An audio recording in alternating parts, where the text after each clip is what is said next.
2:07. Esto es la nave del misterio, esto es Milenio 3. Hoy noche especial, de esas que, mira, hacemos media hora más y estamos encantados de estar en conexión con vosotros, constante, y aprendiendo cosas. Una de esas noches bonitas porque hemos sabido algo más de Einstein. Y sobre todo, porque mucha gente ahora, y hay medios para hacerlo, se pondrá a investigar. Ese es el anhelo, digámoslo así, de este grupo de periodistas. Porque a veces nuestro trabajo tiene luces y sombras, pero nada más bello que sentirse portavoz, no de los casos, de los documentos, de los datos, y no es eso a veces, sino portavoz como somos todos los que hacemos este programa, de una idea de sorpresa, asombro, ser conscientes de esa frase que a Juanji y a mí nos ha impresionado especialmente, lo comentábamos ahora afuera, ¿verdad? ¿Qué sabe el pez del agua en el que vive toda la vida? Pensadlo, por favor. Nos está hablando de desconocimiento absoluto del entorno. Y de la realidad. Que es más mágica e increíble de lo que podemos pensar. Sí. ¿Qué sabremos de lo que pasa ahora mismo en este estudio, de las ondas que existen en este estudio, dentro de 200 años, si la raza humana sigue existiendo? Que ojalá. ¿Qué sabrán los hijos de los hijos de los hijos de nuestros hijos de cosas que ahora nos parecen increíbles? Bueno, entonces, ¿por qué ser tan categóricos en ocasiones? No abandonar el conocimiento, no dar la espalda, no volver a la brujería y a la Inquisición, pero qué bonito en este tiempo que nos parece a veces tan mecánico, tan forzado, tan tendente a lo material, que haya por lo menos unas cuantas voces que te dan así y te dicen, oye, hay más cosas mágicas, un hueco para la fantasía, una fantasía donde entra hasta Einstein, ¿por qué no? La energía no se crea ni se destruye, se transforma, en fin, mil cosas hemos escuchado, conceptos. Hablábamos de física y de un hombre que cambia las leyes de la física, y quizá en el fondo estemos hablando de eso mismo ahora, aunque enmarcado en el terror. Terror, bueno, ¿por qué? Porque nos impresiona. Esta es la historia, con la que comenzamos ahora, de un mensaje. Carmen tiene la pantalla y van llegando mensajes. Con Einstein han llegado un montón de mensajes. En la encuesta llegan un montón de mensajes, cada uno tiene un nombre. Uno de ellos venía de Colombia y era un médico. Y simplemente lo leímos a vuela pluma, uno de tantos, ¿no? Que no es que tanto sea poco importante, sino que era una de esas rondas que Carmen hacía y de repente algo nos dijo, cuidado con este mensaje, que ha pasado algo. Primero por la profesión de quien escribía y por lo que había vivido. 2:10. Un hospital en Colombia, Carmen. Pues sí, estamos hablando del mensaje que nos envió Freddy Hernando Cabrera. Él es doctor en una población colombiana, en Mosquera, trabaja en un hospital. Como tantas noches, una de esas jornadas estaba de guardia cuando aproximadamente a las 5 de la mañana reciben en la centralita de las enfermeras pues un aviso de que un paciente está llamando al timbre. Por supuesto, enseguida acuden a ver qué le puede pasar a ese paciente. Escuchamos al propio Freddy Hernando Cabrera cómo nos cuenta este doctor con lo que se encuentran cuando llegan a esa habitación. Eran más o menos las 5 de la mañana cuando atendimos el llamado del señor. Y lo encontramos parado en la puerta, muy asustado. De manera que le preguntamos qué era lo que pasaba y él, en vez de contestarnos, nos preguntó si había muerto alguien. Nosotros evadimos la pregunta, aunque sí realmente había muerto una paciente media hora antes, y a continuación nos contó que lo que pasó, lo que lo tenía tan asustado era que acaba de ver más o menos media hora antes, hacia las 4:30 de la mañana, que entraba por la ventana una cosa que él describía como algo vaporoso, sin sustancia, grandísimo, y que la sensación que lo despertó fue precisamente el frío tan intenso que se presentó en ese momento. ¿Ve algo? Puede ser un mal sueño, una pesadilla, algo le despierta en medio de la noche. Los hospitales tampoco son muy agradables para estar, ¿verdad? Podía ser incluso una visión que le provocaron los medicamentos que le estaban dando. Pero lo fuerte de todo esto, Iker, es que su compañero de habitación también lo ve. Él despertó al compañero, a su compañero y los dos lo vieron, pero pues realmente el que nos contó fue el señor. El paciente estaba seguro de que eso que estaba entrando por la ventana era la muerte. y él pensaba que estaba equivocada, que se había metido por la ventana, que no era, que de pronto se lo podía hallar a él por error, y esa fue la razón por la cual llamó. Él quería que lo cambiáramos de habitación precisamente para evitar que se presentara alguna equivocación de esa calidad con él. Él piensa que es la muerte, cree que además esa muerte se está equivocando de habitación porque él no está tan enfermo, él no está en ese estado que podían estar muchos otros enfermos cerca en otras habitaciones, entre la vida y la muerte. No, él tenía una hernia, se había operado y al día siguiente le iban a dar el alta. Pero pregunta incluso si alguien en su misma planta se ha muerto esa noche. Y si además, yo le pregunto al doctor, yo le pregunto a Freddy, si él de alguna forma podía haber intuido, podía haber visto, podía haber oído que iban a atender a esa persona moribunda. Y esto es lo que me contestaba el doctor. La muerte de la paciente se presentó más o menos hacia las 4:30 en el otro lado del mismo piso, pero al otro lado, y era una paciente que estaba en estado terminal, de manera que no hubo aspavientos, no hubo pues correr con carros de reanimación, ni toda la excitación propia de un momento de reanimación, porque ya era una paciente que se sabía que iba a fallecer y en consecuencia pues se esperaba simplemente el desenlace, de manera que no hubo ningún tipo de ruido, ningún tipo de aspaviento que pudiera indicar que estaba ocurriendo algo en el piso, ¿no? Se presentó con mucha tranquilidad al momento de la muerte de esta señora. Los doctores se enfrentan en muchas ocasiones a visiones que tienen los enfermos moribundos. En este caso, este señor, que era un campesino, no estaba moribundo, pero algún paciente le había comentado anteriormente una visión tan extraña de lo que él creía que era la de la guadaña.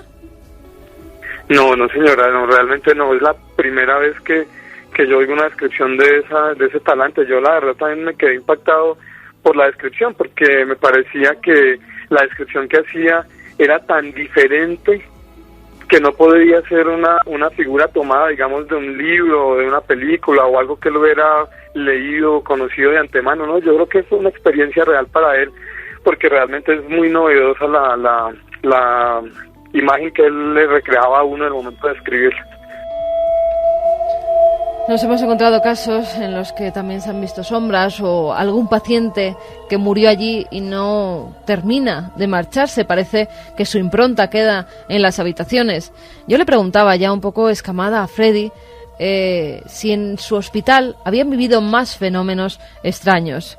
Recordemos que es una localidad colombiana, en Mosquera, un hospital que el propio Freddy nos describe y nos dice que sí, que efectivamente han pasado cosas extrañas. Sí pasa algo llamativo con el ascensor.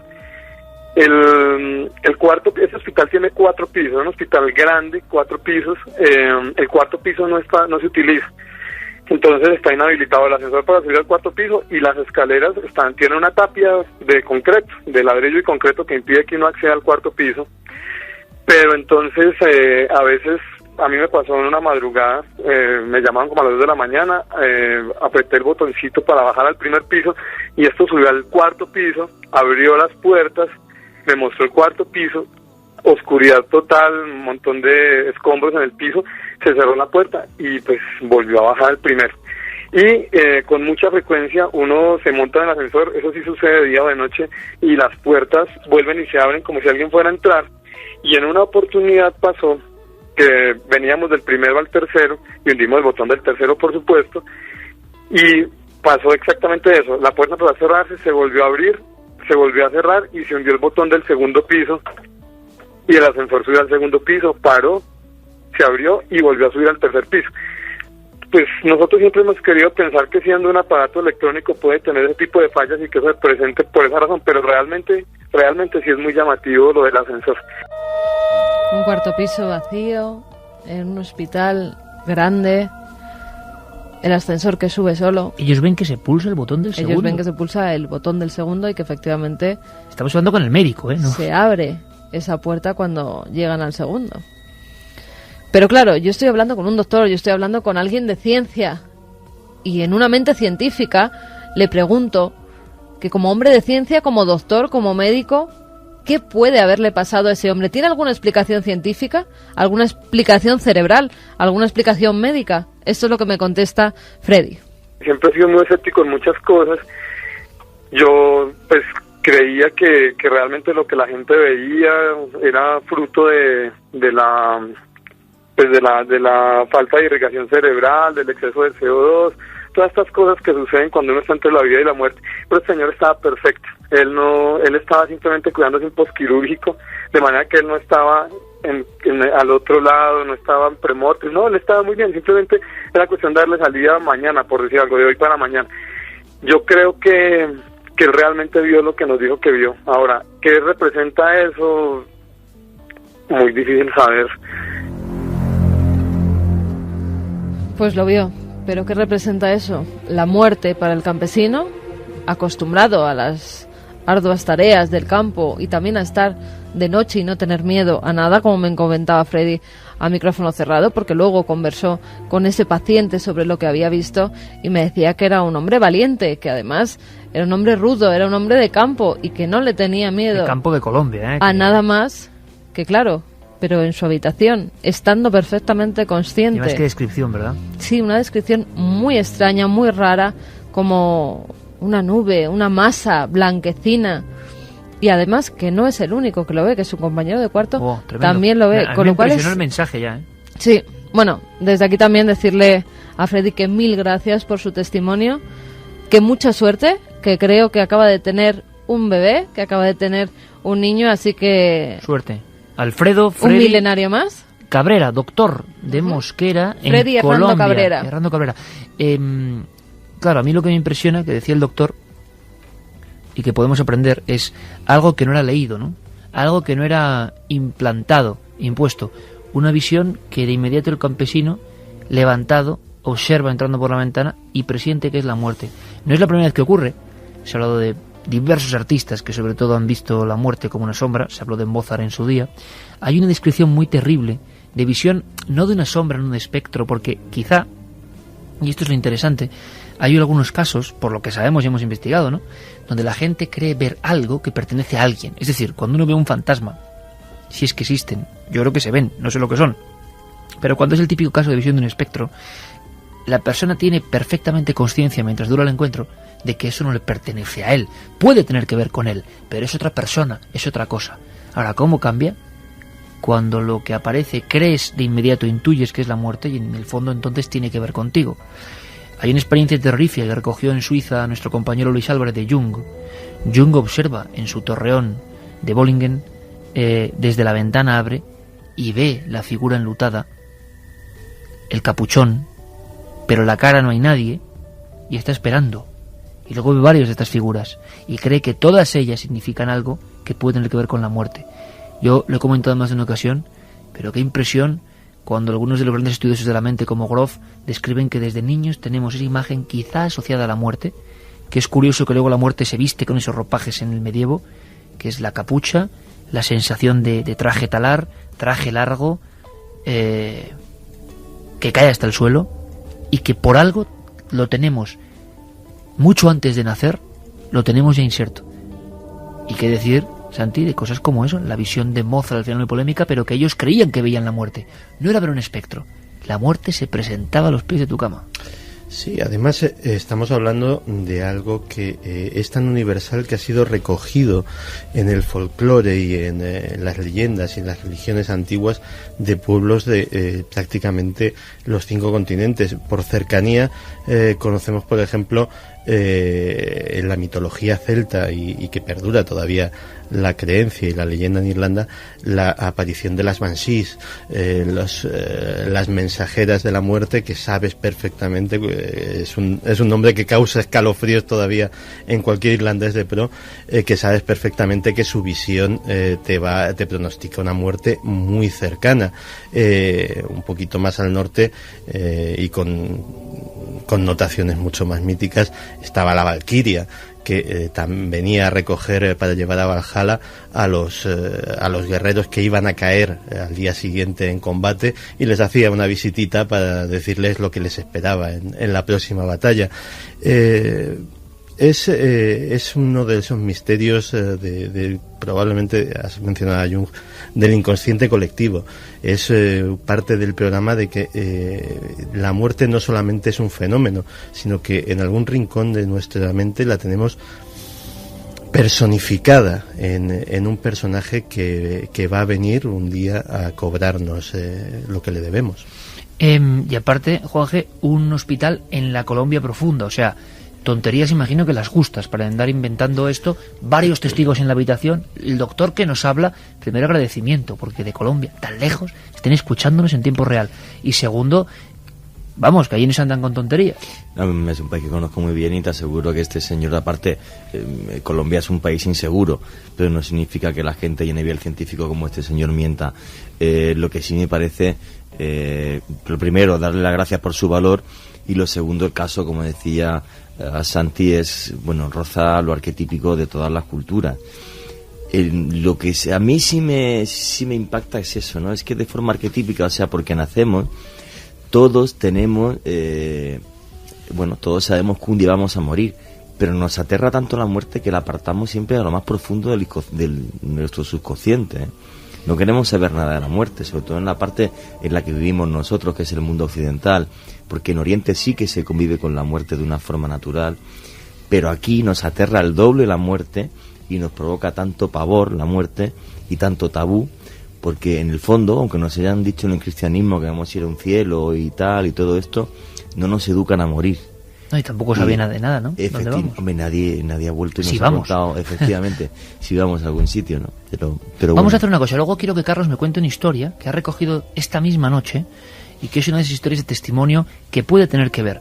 Pero antes quiero contaros una extraña sorpresa. Claro, es que pasamos de un tema tan profundo y tan tremendo a otro que os va a sorprender. Antes de eso, me gustaría que me dijeras cómo va la encuesta. Agua en la luna, hielo, confirmado, ahí está. Y lanzábamos una cuestión que me está sorprendiendo, Santi, y habría que analizarlo por qué. O sea, es que no, ni por asomo ha habido un porcentaje similar a esto. ¿Se nos está contando toda la verdad sobre la luna? Pues el 92,6% opina que no y el 7,4% opina que sí. 92,6% no se nos está contando toda la verdad. ¿Qué significa eso? Sobre la luna. Eso lo debatiremos en la tercera hora. Y ahora vamos con una cosa. Yo dejé pendiente algo, ¿verdad, Santi? Sí, la señor. semana anterior con el muro mencioné un nombre que parece de conspiración. La gente dice, este hombre ya enloquecido por completo. Ya sabéis que a mí me gusta mucho el fútbol, más practicarlo que verlo. Y dices, el fútbol se ha convertido, cuidado, que esto tiene un debate, ¿eh? Y esto le gustaría mucho a mi amigo Juanje, porque dicen que las batallas que antes se producían entre países, ahora de alguna forma se han, desviado hacia el fútbol. Y menos mal. Es que nos han quitado el circo romano, donde la gente se podía matar y todo esto. Vale, entonces pues, el espectáculo... Ahora quiero contaros una cosa y luego me contáis. Vale. El fútbol es pasión moderna, desde el siglo XX sobre todo. Pan y fútbol, se decía. Pan y circo hace mucho tiempo. Condensador de las energías. Es muy curioso y sería muy misterioso ver el comportamiento humano del cerebro en un espectáculo como el fútbol. ¿Y qué ocurre y qué se suelta ahí? Perdona, y a nivel político lo que se mueve por el fútbol, en Totalmente. qué cadenas salen, qué no salen, qué bueno, pasa, y qué mil no cosas. pasa.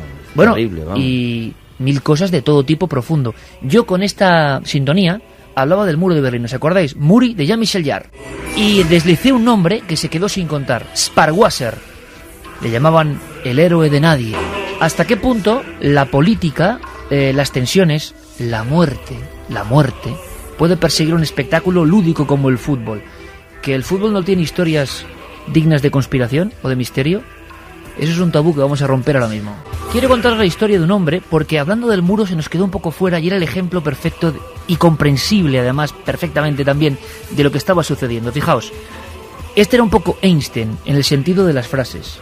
Un futbolista, un humilde futbolista de esa Alemania del Este, la RDA.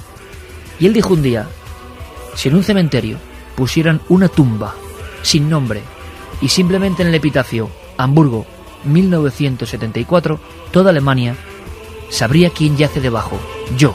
Y es un tipo que está vivo. Pero ocurrió algo. Juan G. Santi me miran con una cara diciendo, ¿qué vas a contar? Es que son historias increíbles. Es un poco de las sombras extraña. Fijaos, en el Mundial de Fútbol de 1974, que es un acontecimiento, cuidado, de quien le quite importancia y piense solo que son gente con un balón, no sabe la economía de esos países. Lo que se mueve ahí de fondo es el gran circo de miles de millones de euros, de pobreza para unos y de garantizar riqueza para otros. Bueno, pues sabe que estamos hablando de una cosa muy seria. Bueno, pues 1974, Copa del Fútbol, Copa Mundial en Alemania. El sorteo, que también habría que ver, amigos de Santi diría que habría algún amaño o que algo pasaba, sacan las bolitas del sorteo, Santi, y por vez primera y única en la historia, un partido. República Federal de Alemania, República Democrática de Alemania. ¿Os imagináis lo que pudo ser en ambas Alemanias partidas por el muro, la tensión previa al partido entre las dos Alemanias siempre unidas hasta ese instante? Bueno, todo tipo de discursos políticos en el bloque del Este, todo tipo de discursos en favor de la libertad, hasta de juego táctico por parte del Oeste. Bueno, al final todo el mundo pensaba que la escuadra alemana, la federal, mucho más potente, iba a hacer un gran mundial, así fue, y nada se iba a poner en su camino. Hasta que aparece un hombre, un extraño hombre, una especie de obrero, nunca mejor dicho, del fútbol, Jürgen Sparwasser, número 14. Le rebota el balón en la cara, se lleva el balón, es el minuto 77 de un 22 de junio de 1974, toda Alemania, cuentan que 35 millones de personas ven la escena en vivo, por la tele, cruza el balón y bate al portero alemán, Steinmeier. No sabe qué hacer, porque se alegra, no se alegra, no sabía que en ese mismo instante empezaba un terrible calvario que nos muestra mejor que nada lo que fue, por ejemplo, la historia oculta del muro de Berlín. Él creía que era su mejor momento, evidentemente. Al final el partido acaba así, Juanje. Alemania Democrática 1, Alemania Federal 0. El bloque del Este se enorgullece, da las imágenes a todo el mundo y demuestra su superioridad sobre Occidente. Es decir, el comunismo con ese gol dice que consigue más adeptos que en los 20 años anteriores en Alemania Democrática. Solo para cortarte un inciso, igual que el gol de Marcelino de cabeza a Rusia, es exactamente igual. Perdona, sigue. No, exactamente igual. Pero hay más, hay muchísimo más. Tú imagínate, Juanje, qué historia. Este hombre, desde el mismo instante en que mete el gol y Alemania Federal pierde, se convierte en odiado por 50 millones de personas. Alemania Federal. Pero es que en Alemania Oriental, la inmensa mayoría del público se sentía alemana, no quería el comunismo, se lo habían impuesto.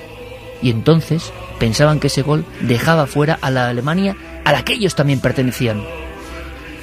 Las 80 millones de personas no querían saber nada de un hombre, de un villano, de un tirano perseguido, y varias veces intentaron apedrearle, varias veces intentaron lincharle, Jürgen Sparwasser. Pero es que su vida a partir de ahí fue un delirio total. Le acusaban en Occidente de ser un hombre de la KGB. Le acusaban entre los propios obreros que no ganaban mucho de ese país, incluso los futbolistas que no tienen nada que ver con las estrellas de hoy, de recibir prebendas, un pequeño Trabant, un pequeño chalet, y el odio se incrementaba hacia Sparwasser. Al final, harto de todo, aprovecha un partido de veteranos para pasar al otro lado. Tampoco se lo perdonaron. Cuando llegó a la Alemania occidental y el muro cae, le pilla del otro lado, pero sigue siendo el gran traidor. Tiene que vivir prácticamente oculto durante todos estos años. Cuando el muro cae y los orientales de la Alemania de la RDA, que ganaron aquel partido, pasan esa frontera, no traen ninguna buena consigna. Más de uno quiere abofetear y volver a linchar 15 años después a Jürgen Sparwasser. Su delito, hacer lo que tenía que hacer, meter un gol. Le produjo de todo menos gloria. Cómo ha cambiado el tiempo, ¿verdad? Y este hombre, su última comunicación era más o menos: si pusieran en esa tumba Hamburgo 74, ahora lo entendemos, ¿verdad? Todo el mundo sabría quién estaba debajo. Hamburgo era la ciudad donde se hizo aquel partido, donde él metió, sin duda, el gol de su vida. Este es el momento que la televisión alemana heroicamente transmitía el gol con proclamas, con emblemas comunistas, la publicidad, la propaganda, detrás de un simple chutapuerta. Sparwasser und Tor! Jürgen Sparwasser aus Magdeburg. ¿Cuánta gente se sintió comunista? ¿Cuántos se sintieron al contrario defraudados? Dicen que fue un momento importante en las tensiones entre las dos Alemanias. Pero cambiamos el tercio a más dramático, Noel. Y lo cambiamos porque el fútbol, que nos parece es un simple espectáculo de personas en calzones cortos persiguiendo un balón, tuvo historias terribles, absolutamente terribles. Por ejemplo, vamos un poco antes, 1969, y esto es pura historia. Dos países, Honduras y El Salvador. Como ocurría en el caso anterior, se están jugando una plaza para uno de esos mundiales de fútbol, en este caso México 70. Honduras, El Salvador. Ocurría algo, dicen que es ese pequeño trozo de América Central que siempre está en conflicto. Dos países muy pobres y una frontera donde los terratenientes salvadoreños están peleando con los terratenientes hondureños. Hay una sensación de tensión como nunca. Y una vez más, eso del sorteo. Alguien puede pensar si estas cosas se deciden en algún lugar, no lo sé. El sorteo dice que entre los dos países tienen que jugarse el pase a la fase final. Auténtica gloria, no lo habían logrado nunca. Auténtica gloria para esos países. Y llevaron la gloria hasta la muerte de miles de personas.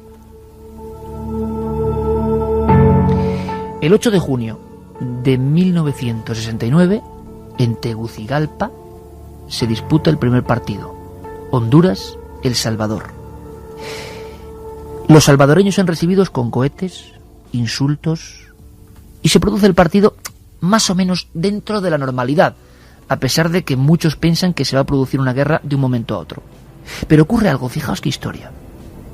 En una casa obrera de una barriada de San Salvador, una muchacha de 17 años, humillada por la vergüenza, deja una carta, un escrito, de haber visto perder a su selección, coge el revólver de su padre y se descerraja un tiro en la cabeza.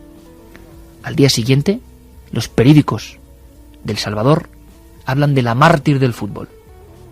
Y una proclama: es que esto no es poca cosa, es ¿qué papel juegan los medios? Hay que vengarse de esta afrenta.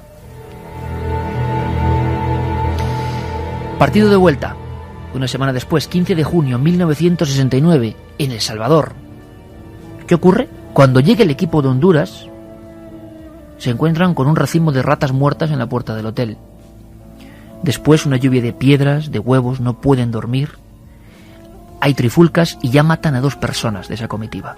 Las apalean hasta la muerte, hasta desfigurarlas.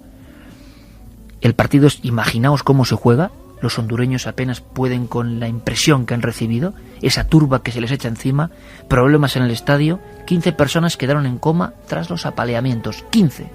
Algunos con invalidez absoluta de por vida. El Salvador vence por 3-0. ¿Qué ocurre? Que había que hacer un partido de desempate. No valían los goles, simplemente había que desempatar. Ni en Honduras ni en El Salvador, en México. Pero ¿cómo estaría en ese momento la prensa de ambos países? Así llegamos a un 27 de junio de 1969, cuando El Salvador mete el primer gol en una cárcel de alta seguridad de ese país. Uno de los carceleros, por esa furia patriótica incomprensible, esa especie de fervor, coge las llaves y al grito de ¡Viva El Salvador! Empieza a soltar a 247 presos de máxima seguridad. ¡Viva El Salvador y viva el fútbol! Presos que, por cierto, empiezan a correr por la ciudad sin ningún tipo de control policial. Eso estaba pasando en lo que se llamó la guerra del fútbol, porque sí, amigos, hubo una guerra motivada por el fútbol. Después de ese partido en concreto, y de la victoria de El Salvador por 3-2, hay 150.000 desplazados, 6.700 muertos, 6.700 muertos a tiros en la frontera. El Salvador y Honduras, durante 10 días, y en realidad 100 horas de combate, por un partido de fútbol que detona todo esto, y cuidado, por el poder de la prensa deportiva y general, entran en guerra. Esto que os he contado no es una ficción. 1969. Al final es curioso, El Salvador ganó aquel partido, se clasificó, llegó al Mundial, y apesadumbrados por la guerra, quedaron últimos, perdieron todos los encuentros. La verdad es que no había merecido la pena. Aquellos goles valían 6.700 muertos. Y me gustaría muy brevemente acabar con una última cosa, para que sepamos que esto es serio. Seguro que tú te acuerdas, Juanje, que también eres seguidor del fútbol, de una cara. Estamos el 2 de julio de 1994, o sea, ahora mismo, hace nada, hace 15 años. Están jugando un partido en el Campeonato del Mundo de Estados Unidos, Colombia y Estados Unidos. Se están jugando el pase a la siguiente final. La selección colombiana tiene una de las mejores generaciones de futbolistas de ese país. Valderrama, Aristizábal, Higuita, unos artistas. Vienen de vencer por 0-5 a Argentina, ni más ni menos. Seguramente Colombia, imaginaos la campaña política que significa esto. Un político en América tiene poco que hacer si su equipo va bien, dicen. El pueblo ya está contento. Y Colombia iba por vez primera como una de las favoritas. Pero ocurre algo terrible, que llamaron los medios el gol de la muerte. Simplemente me gustaría que escuchásemos cómo era un gol más. El equipo norteamericano avanzaba, era un equipo mediocre, un centro al área y un hombre hasta entonces célebre, querido, Andrés Escobar, central de Colombia, mete la pierna, mete la pata, nunca mejor dicho, le rebota el balón y hace lo peor que le puede pasar a uno en un juego del fútbol, el autogol. Este era el momento, muy breve. Viene Wijnaldum por izquierda, sigue Karks, buscó por el medio, ¡gol!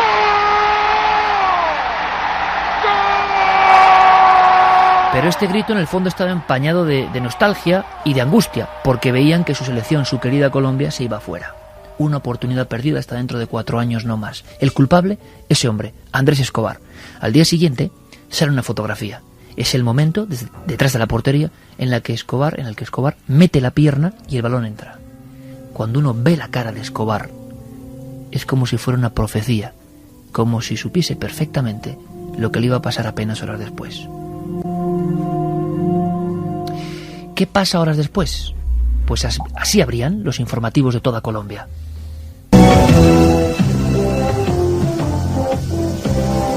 Mal haríamos en decirles buenas tardes. Otra vez Colombia se llena de vergüenza.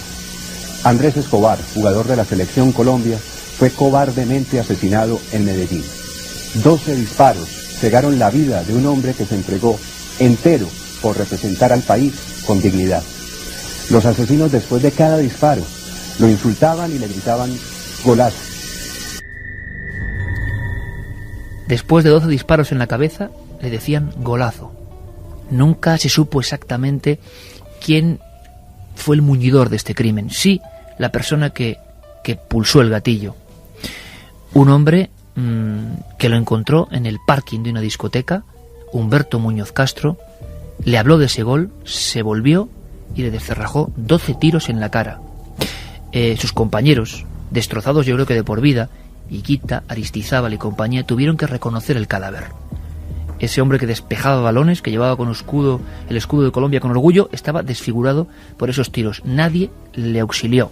Parece que mucha gente estaba de acuerdo con lo que había ocurrido. Se habló de la mafia de las apuestas, una de esas mafias potentísimas que siguen ahí. Se habló de gente que había perdido mucho dinero. Aquel partido terrible para Escobar acabó con la derrota y eliminación de Colombia, 2-1. Hoy, 15 años después, en los suburbios de Colombia, de Medellín, se hace un campeonato callejero de niños que ojalá no pasen por esto, de niños que sueñan ser como Escobar. Se llama Campeonato o Copa Callejera Andrés Escobar. Nadie supo quién hubo detrás, quién estaba detrás del hombre inútil y criminal que le disparó 12 disparos. Pero nadie olvida, y todavía se puede ver, esa cara. El gol de la muerte, el autogol, lo peor que te puede ocurrir.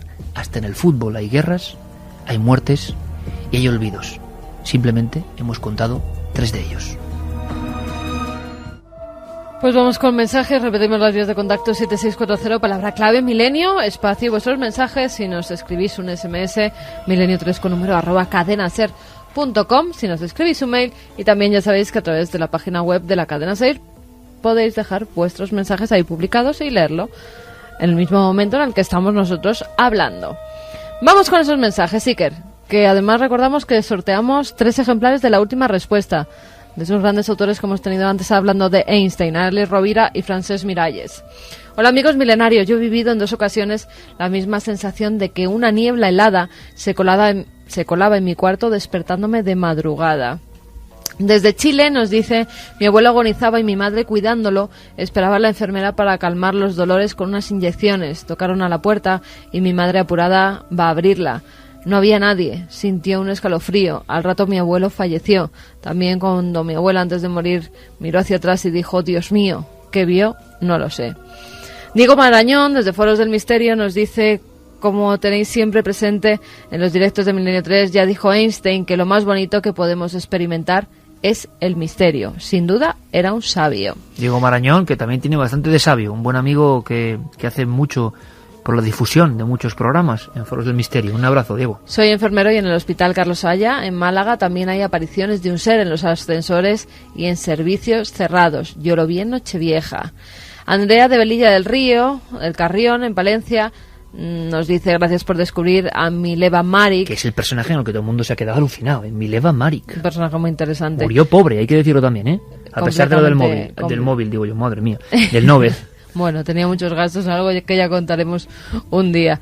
¿Cómo no iba a haber una mujer magnífica y desconocida detrás de un reconocido hombre? Carmen, por favor, pregunta si Einstein era bipolar. Hace tiempo que lo leí y que su bipolaridad fue la característica principal de su genialidad. Lo pone en Internet. Bueno, eso está muy bien, pero lo de lo pone en Internet no significa que sea verdad. No. A veces lo contrario. Desde México, Rubén Aviecer nos dice: en la Grace Catedral de San Francisco se encuentra un ventanal dedicado a Albert Einstein. Tiene la inscripción de la fórmula de la relatividad y demás detalles relacionados con él. Qué interesante. Y desde México nos escribe desde Rubén, México. Es una maravilla esto, ¿eh? Y una catedral donde está Einstein, pues como en Salamanca el astronauta, ¿no? Como ejemplos del siglo XX. Está en una vidriera, al parecer. Me parece muy bien. Aitami Rodríguez nos dice: ¿sabéis si la famosa foto de Einstein con la lengua afuera es real o es un montaje? Porque he oído todo tipo de versiones. Saludos pues desde Lanzarote. Aquí nos has pillado, ¿eh? Ahí nos has pillado todos. Yo juraría que es un montaje, pero no puedo decirlo, pero juraría que sí que es un montaje. Claro, es un poco fuerte, ¿no? Que Einstein haga eso. Yo creo que era un personaje muy curioso. parece la lengua de los Rolling, ¿no? Y la cara de Einstein. Para que nos hagamos una idea, en su juventud, por ejemplo, se caracterizaba por ser un personaje muy informal. Básicamente lo han comparado que si hubiesen vivido en los años 70 esa juventud hubiese sido un hippie. Pero eso no forma parte quizá un poco de la leyenda posterior, ¿sí, Santiago? No, de hecho no hay más que repasar su expediente académico para ver que precisamente por un rechazo innato a la autoridad tuvo muchísimos problemas, no solamente por ser un estudiante mediocre, que lo era, sino porque además de estudiante mediocre era bastante rebelde, digámoslo así, en ese sentido. Bueno, en fin, luego pasan cosas muy raras, ¿no? Estudiante mediocre y es Einstein. Le suspenden en realización y es Amenábar. Le dicen que está muy gordo y que nunca coja una bici y es Indurain. Dices, bueno, a la gente, como haga caso de otra gente, lo lleva claro. Manfred von Richthofen, el Balón Rojo, 3 veces le suspenden el carnet para llevar la avioneta. Bueno, a ti te dijeron que mejor que te dedicaras a otra cosa que no fuera al periodismo. Ah, bueno, pero me lo han Ahí dicho muchas también veces. está. Pero es que ahí tenían razón. Otra. Es que ahí tenían razón. Aquí, pero... Otra. Me dijeron que montó en un gimnasio. Sí, David, que lo dijo, madre mía. Sí, sí. Todavía vive. Y bueno, mejor no hablar de él. Buen tema el de Einstein. Una vez escuché en televisión esta anécdota. En una fiesta estaba Einstein y aburrido o fuera de lugar y se encontró con un torero mexicano, el cual no tenía muchos estudios. Torero mexicano, Gaona sería, ¿no? Alguno de estos. Sí, torero mexicano importante de esa época. Sí, un rival de Manolete. En la barra donde se pedían las bebidas. Se pusieron a hablar y cuando el torero le dijo a lo que se dedicaba, Einstein le espetó: siendo usted torero, lo tendrán como un valiente, tendrá éxito con las chicas. Y el torero le respondió: no se cree usted, es todo muy relativo. Y Einstein le dijo: le comprendo perfectamente, entiendo bastante del tema. La ¿No es relatividad, simpática, ¿no? la paradoja? Sí, pero bueno, lo que estamos descubriendo, y fuera lo hablábamos, es la capacidad, es una especie de, en fin, como hace el doctor Cabrera en la tele muchas veces, esa concreción en las frases, Sí. pero Einstein, a decirle, después de la bomba atómica, ¿usted qué opina? Que si lo sé me hago relojero. Es que yo creo que eso solo lo hace un tipo muy genial, ¿no? Absolutamente genial. Y hay muchas historias, bueno, hablando de toreros y de filósofos, esta es la famosa historia de Rafael el Gallo, lo sabéis, ¿no? Y Ortega y Gasset. Exactamente. Esa es buenísima, Eso, cuéntala que tú, dice, buenísima. bueno, cuéntala tú. Bueno, que se conocen en una fiesta, Rafael el Gallo y Ortega y Gasset, y entonces le pregunta a Ortega y Gasset: bueno, ¿y usted qué es? Y dice: bueno, pues yo soy pues torero y tal. Y usted dice: bueno, yo soy filósofo. Y dijo: ¿filósofo? El otro era analfabeto además. ¿Pero qué es un filósofo? Y dice: no, yo me dedico a pensar. Y le dijo: hombre, de verdad que hay gente pató, ¿eh? Y la famosa frase era: hay gente pató en esa conversación. Es que el Gallo era un genio a su manera. Sí. Un día le dijeron: define el toreo. Y se queda así, dice: sales tú, sale el toro, te pones tú, se pone el toro, te quitas tú o te quita el toro. ¿Qué? Pero es verídica. Habría que hablar un día de gente que tiene ese don para contar las cosas en un titular. No, para mí, por ejemplo, Groucho Marx, Groucho Marx, o sea, es increíble la frase y el sentido del humor que Nunca tenía. sería socio de un club que me admitiese, a mí, Sí, ¿no? bueno, si quieres salir un sábado y llegar pronto a casa, queda con tu novia y lleva poco dinero. O sea, es Hoy un estamos, genio. que os voy a llevar a unos con Manolo Molés y a otros Con Joserra. con Joserra, y así nos repartimos. Para el fútbol y para los toros. Sigue. Para todos hay. Ahora que ahora viene Carlos Largo. Buenas noches, Carlos. Buenas noches, Y Iker. pone algo de cordura aquí. Rafa de Valladolid nos dice, ¿es verdad lo de que Einstein tenía varios trajes todos iguales y que vestía siempre con ellos? Eso me lo contaba mi guas de Florentino Pérez. Pero bueno... Que tenía todo... No, pero que tenía todo frases...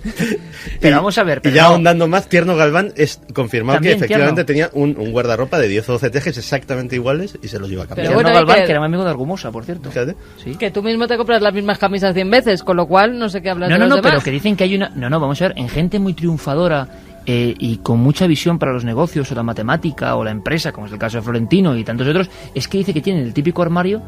Todo igual. Todo igual. Bueno, igual hay una cosa ahí que no sabemos, ¿no? No lo sé.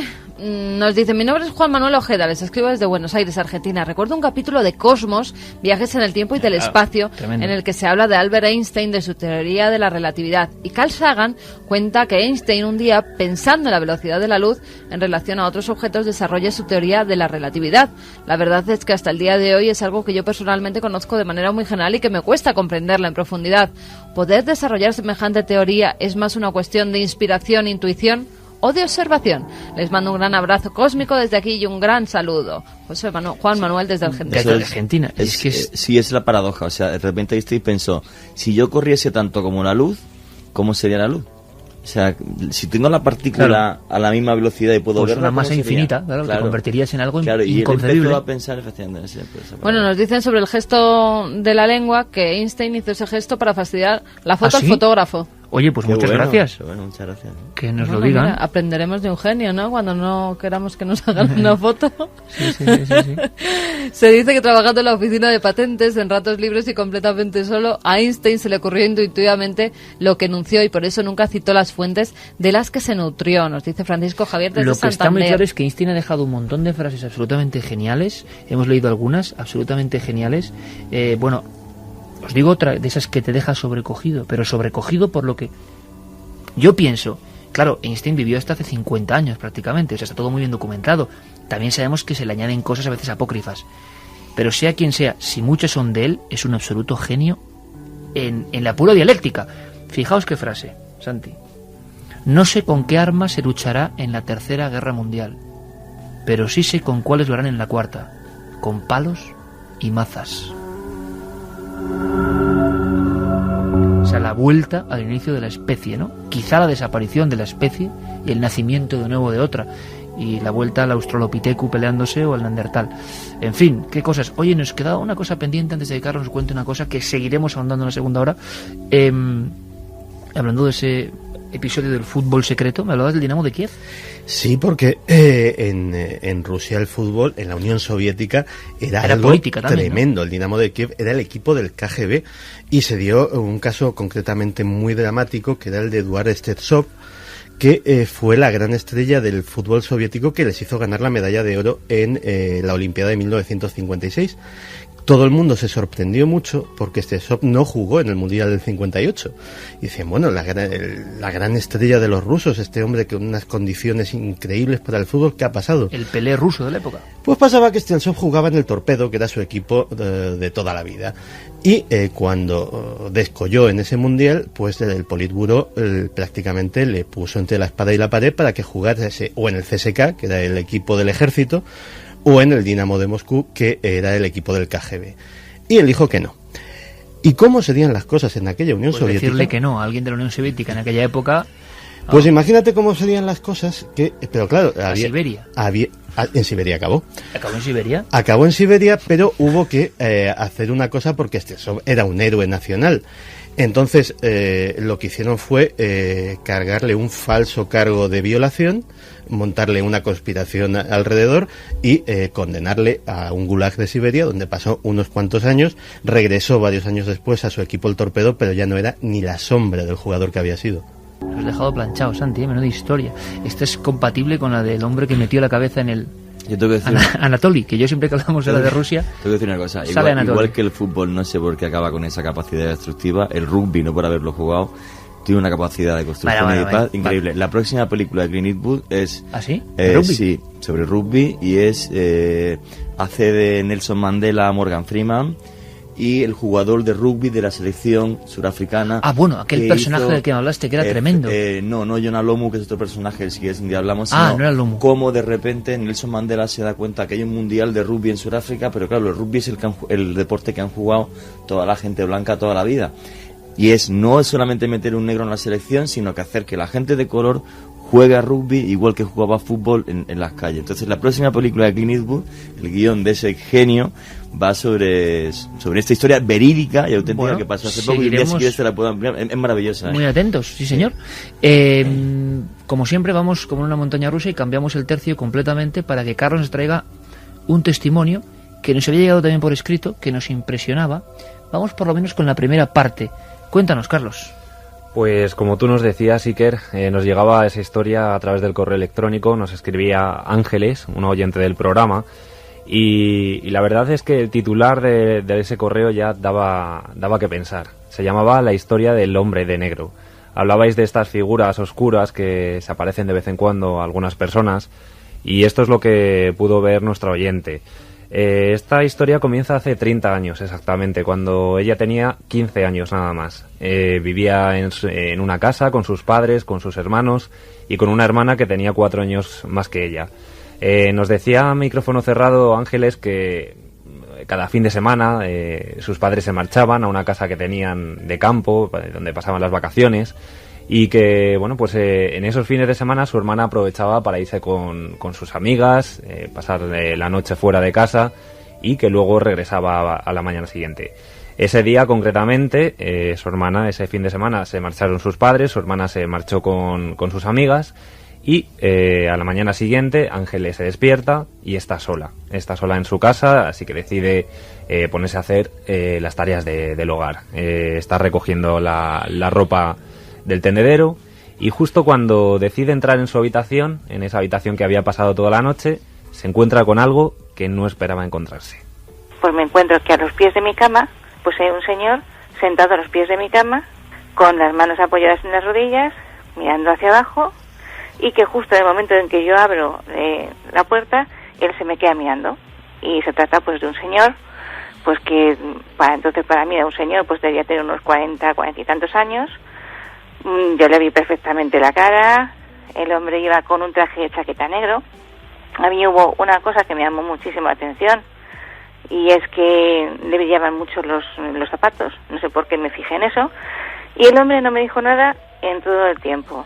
Pero lo que yo sí que tengo muy claro es que me mantuvo la mirada, y a mí me dio la sensación de que tenía una expresión pues como muy triste, no sé, como muy melancólico. Lo que más le llamó la atención a Ángeles precisamente era esa mirada. Decía que tenía muy marcadas las ojeras, que tenía una tez en la piel muy pálida, por lo que, bueno, ella se quedó pensativa durante unos minutos. Decía que vivía en un tercer piso, que nadie podía haber escalado en ese mes de verano, y que tampoco podía contárselo a los vecinos, nadie la iba a creer y no sabía qué hacer. Y durante esos minutos lo que sí que pudo sentir era mucho miedo y una sensación de frío que le erizaba la piel. El frío. Fue una sensación, una situación en la que yo no sabía cómo reaccionar, pero claro, evidentemente durante todo el día pues estuve ya pues con muchísimo miedo. De vez en cuando, y yo ya eso me imagino pues que sería sugestión mía, ¿no? Pero notaba como una sensación de frío, y lo que sí que recuerdo que por la parte de la nuca, como si y los brazos, como si se me erizara el vello.